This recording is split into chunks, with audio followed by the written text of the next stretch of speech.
ఇదే కదా నీ కథ ముగింపులేనిదై సదా సాగదా.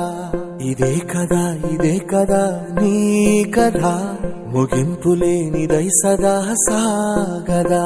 నీ కంటి రెప్పలంచున మనస్సు నిండి పొంగిన ఓ నీటి బిందువే కదా నువ్వెతుకుతున్న సంపద.